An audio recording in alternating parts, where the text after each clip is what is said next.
don't you cry for me. The Reckless Ray, the Reckless Power Hour. Breaking news. Hello, folks. It's another fine day in the Tampa area, and the summer continues to roll along with good news on all fronts. Biden's numbers are in the tank. Elon Musk continues to agitate the left with his on-again, off-again relationship with Twitter. The Supreme Court just keeps taking decades-old precedents and knocking them out of the park. And now we know Josh Hawley, one of my favorites, has perfect running form. A finely tuned athlete. All in all, I'd say it's been one hell of a summer so far here, Auggie. What are your thoughts? Well, That's what you choose to talk about after the repeated bombshells on the January 6th hearings? People's lives are on the line, U.S. democracy on the verge of collapse, and your takeaway is that Josh Hawley had perfect running form? Oh, well, Kelly, welcome back to the program. I hope you enjoyed your vacation time in D.C., standing outside restaurant windows, harassing the Honorable Judge Kavanaugh. Always productive with their time, the far left. I love it. As for repeated bombshells, I think that's a bit of an exaggeration. Not really sure why the left continues that tactic. Trump shoots someone on Fifth Avenue. Trump has an affair. Trump encourages ingestion of bleach. Yada, yada, yada. I think it's fairly clear at this point that there is no such thing as a bombshell in the GOP. And why would there be?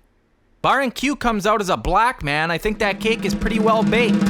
Though I love the libs' continued wasting of time on it. As for Hawley's running form, wonderful. Yes, absolutely perfect. Perfect ratio of hips to elbows. Just how they touted at Robert E. Lee High. Couldn't be better. Oh, God. Well, I did run a little junior varsity cross country back in the day, as well as took some exercise physiology courses, and his form is way too upright. He would lose a lot of time running into a stiff breeze, not to mention on hills. Also, it looks like he could probably use some hamstring stretching. Long story short, far from optimal technique. Auggie, honestly, sometimes I just hate you so bad. Why do you say the things that you do? Really? Can't you just not be you for once, Auggie? The junior varsity cross country doesn't surprise me that much. But why do you have a background in exercise physiology, Auggie? I mean, this seems like kind of a different world here. Well, I was actually planning to get into the medical field for a while, but then I took some journalism classes and really got excited about the pursuit of truth and getting the story to people. I really felt like I could make a difference that way. I guess I don't have to elaborate too much on what became of the wide-eyed ambitions of a young Augustus St. James. Yeah, that didn't work out too well for you here, working alongside the old fountain of truth, huh? No, it did not. My girlfriend at the time encouraged me to follow my dreams, so I took a shot on a, let's just call him a wily and grizzled on-air DJ who had the dreams of taking the state of Florida by storm. Sure will. Damn straight. And 10 years later. God, it's been 10 years. First off, Auggie, with your low IQ, you're lucky to be working anywhere. And second, your f***ing name is August St. James? Augustus. Apparently we know why you took so many beatings as a kid now. Ray, he did graduate from Harvard, so I'm not sure low IQ is the term we want to use. I mean, he's educated, obviously, by an outdated and wholly lacking higher education model, yes, but educated nonetheless. Auggie, if you ever want to chat more, I've dabbled in some New Age healing myself, so I know a thing or two. Okay, I'm gonna stop this whole train wreck before it continues to wander off the rails. Ivy League schools are breeding grounds for the incompetent. The only thing worse is a lib arts degree from whatever hippie school you went to, Kelly. Oh, actually... And before you tell me, no, I do not care. Finally, I'm not gonna sit here and listen to Auggie piss and moan about his life. I wouldn't say I'm pissing and moaning. Just pondering some life choices, that's all. Also, you do realize that Josh Hawley went to Yale, right? Ooh, burn. Well, that was grad school, Auggie. It's like apples and oranges.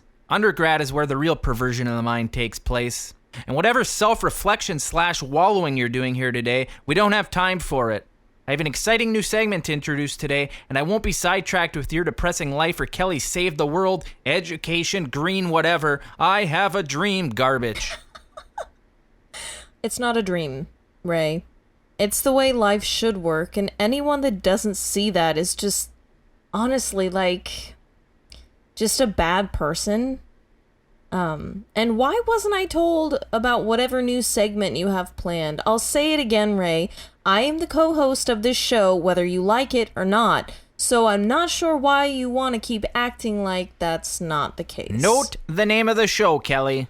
The Reckless Ray Power Hour. Even someone as dense as you, I'm sure, can recognize the absence of the word Kelly. It's not you who the people are tuning into weekly to hear. It's Soy Papa Grande, the big man, Ray. Wow. To echo your sentiments from earlier about Auggie, why are you the way that you are, Ray? It kind of seems like this grandiose sense Auggie, of can't we just cut her self-importance is a coping mechanism for realizing what an insignificant, inconsequential speck of nothingness you are in the grand scheme of this world. Or maybe you just got picked on a lot as a kid. No friends, or... I mean, honestly, I feel sorry for you. Sorry, guys, but can I... Really, Auggie? Again, with the you guys? Sorry, Kelly. I mean, her, she... You know what? I don't care anymore. It's a phrase, okay? You guys is a phrase. It's just a freaking phrase. There's so many more important issues that need to be addressed and could be addressed with common sense majority opinions. But instead, while you're out there crusading against somebody saying you guys, or God forbid, an 80-year-old man calling you sweetheart, you let a bunch of lunatics, no offense, Ray, take over this country. I'm tired of it. Compliment in this party. Wow. You know, it matters, Auggie, and the fact that you don't acknowledge that, that's why no one likes you or will ever listen to you. Gender identification is real and needs to be at the forefront of all conversations, private and public alike. It should just be like saying hi or breathing air. It's just something we acknowledge. Okay, once more, I'm taking control back of my show. So, Auggie, I'm not sure if you lost a tough pickleball match this weekend or you stained one of those painfully homosexual polos you trot around in around here. Just shut it. Kelly, I have nothing to say to you. That's it. I just have nothing to say to you. Wow, what a shocker. But guess what, Ray? I have something to say to you. You love to drone on and on about how this is strictly your show and my name's in the title. I'm so important. But guess what? If you think that I'm gonna believe for a second that the only reason people tune in is because of you, I'll ask you to please recall that the only reason I'm here is because, by your own public admission, the show's sponsors decided, against your will, that you needed a liberal co-host to balance the scales. Don't forget that. Okay, I'm not gonna listen to this. That said, I'd like to get into the new segment. Drum roll, please, Auggie. Ray's Rock Review. That's right, our last episode breakdown of Three Amigos really got me thinking that, old Ray has a lot to offer the cinematic world. No more radical left Hollywood bias movie reviews, but instead the truth, hard and simple. For our first edition, I went to the movies this weekend and saw a spectacular biopic on one of the true greats of our time. They started airing those Heinrich Himmler documentaries, learning more brainwashing techniques on how to manipulate your listeners. Kelly, I swear to God, if you keep this shit up today. Oh? Okay, I'm just going to jump in here to help move this along. Ray went to see Elvis this weekend, and apparently it touched on his heartstrings because he gave me a very emotional, probably mostly drunken call. Sometimes it's hard to tell. Column A, and he kept rambling on and on about his legacy and wanting to set the record straight. So in addition to adding movie reviews to the show, Ray also forced me into conducting a Barbara Walters-style one-on-one intimate interview in which he, in his own words, bears his soul for his fans to see. No, wait, what? Why? He bears his soul on a weekly basis. It's pure evil. And I didn't really have you pegged as an Elvis man, Ray. Seems a bit too, ethnic and flamboyant for your liking. But if I'm being honest, I also enjoyed the movie. Despite his non-stop infidelities, Elvis did do a lot of great things for the culture at the time. Bringing black culture to the forefront. I mean, he made it possible for the whole counterculture to take shape. Kelly, I couldn't help but notice you scrolling feverishly through your iPhone there as you gave that vague, indecisive answer. What were you reading? What? Nothing. I just want to make sure AOC didn't have anything negative to say about Elvis before I committed. Yeah, well, that's something. But I'm not referring to Elvis here, sweetheart. I'm referring to the unsung hero of the film, Mr. Tom Parker, the Colonel. How did I not see that coming? I'll tell you, I've been reading about the Colonel for a long time, but this portrayal, the snow job, the conning, it was masterful. And I don't like Tom Hanks and Baz Luhrmann with his gratuitous sex scenes and gyrations, black people on film, filth. But the story, the honest heart of this story, Auggie, a guy just trying to con and screw people out of money, his friends, family, anyone, just to better himself, make money. I mean, that's what this film really needed more of. Don't get me wrong, I enjoy Hound Dog as much as the next guy. Spent most of the late 70s referring to myself as the Hound Dog. Melded into Horn Dog for a brief stint in the early 80s, but that's a tale for another day. The point being here, the music was good, but the true story of this movie, the snow job, the con, I mean, the Colonel was doing this back in the 50s, groundbreaking. I apologize. In fact, thank you for not including me in this delusional interview segment Ray concocted out of his sick devotion to grifters. Grifters? Oh, try hero, legend, amazing, ahead of his time? All of those would fit, Kelly. You're the type of guy who rooted for Cobra Kai in the original Karate Kid, aren't you? Never even bothered to see it. Asian sports are not sports, so as such, I saved myself the 2 hours and watched Over the Top. Arm wrestling, America's favorite pastime, a real sport. Well, it is a great shout out to a very underrated film and an excellent soundtrack. Ray, I'm again going to strongly encourage you not to air this interview. The ethical issues, the lies, I mean, just maybe don't do this. People are only going to take so much. Nope, can't do it, Auggie. It's time the truth about old Sergeant Ray gets out there. Well, Sarge, I do believe Sergeant is actually lower in status than Colonel. For the last time, Auggie, shut the up and roll the tape. I'm just pointing out my constant inconsistency for equal airtime and being considered a true co-host is now being met with you being given more airtime and what I can only imagine is going to be a poorly made snip clip about your delusional fantasy life. Really? This is so typical. You just get... All right, go ahead here, Auggie. Let's get this bird in the air. Kelly, you'll note your mic has been shut off. I warned you. Now... I can. The Reckless Ray show presents Ray, We Hardly Knew Thee. Ray, again, I want to stress just how uncomfortable this whole thing is making me. These questions, the incense, why you're wearing a kimono. It's just a lot to take in. Not to mention blatantly made up, and it just feels really forced.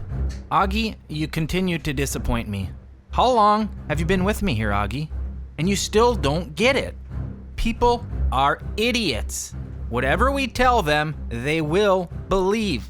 It doesn't matter what we say, it becomes truth because we say it, Auggie. How do you not get that? Couldn't even cut the Now, sound clip. Auggie, just read the script as I wrote it. Give it a little f***ing gusto. Make the people believe. We're sitting here today with Reckless Ray, host of the most listened to podcast in Florida, to learn a little more about the man behind the voice. Who is Reckless Ray? What makes him tick? What story does this American hero, no, icon, have to tell us? Ray, can we please not do this? Damn it, Auggie. Read the script. And make sure to cut all this you stuff out later.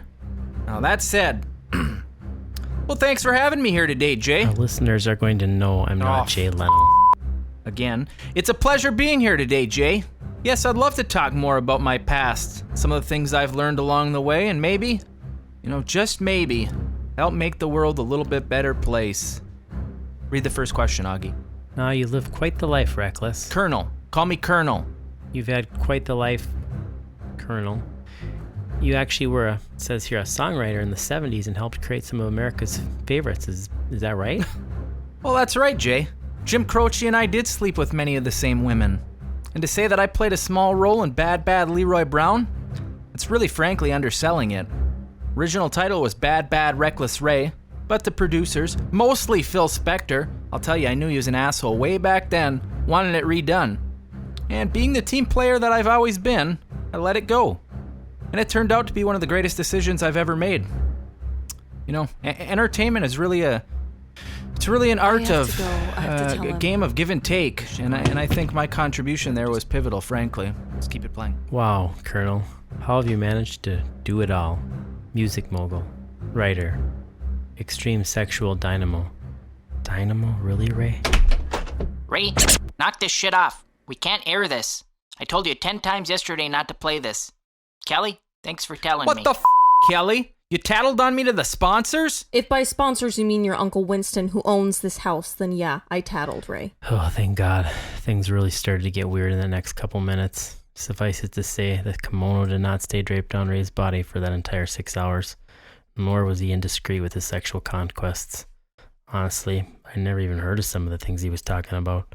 Now, Ray, I mean, I told you could the use hell this is a space, Shanghai but I can't have Shinto? you airing stuff like Far this. too advanced I can't for have you, it. Auggie. You know Aunt Ingrid wouldn't want you saying that kind of stuff. Thank you, Uncle Winston. Toda Rabba. This is bullshit. It's a travesty. Well, thank you so much for tuning in. This has been another wasted show. No, this is suppression of speech. Freedom of speech is what this is. The citizens of Florida will not somebody stand cut for his this. mic out. I demand cut to his be mic. heard. He's doing it again. Augie, Play the outro. Play I the will be outro posting music. the full interview Cut to his my mic. personal Wix Reckless site Ray. later today. Power. That's www.rec.rec.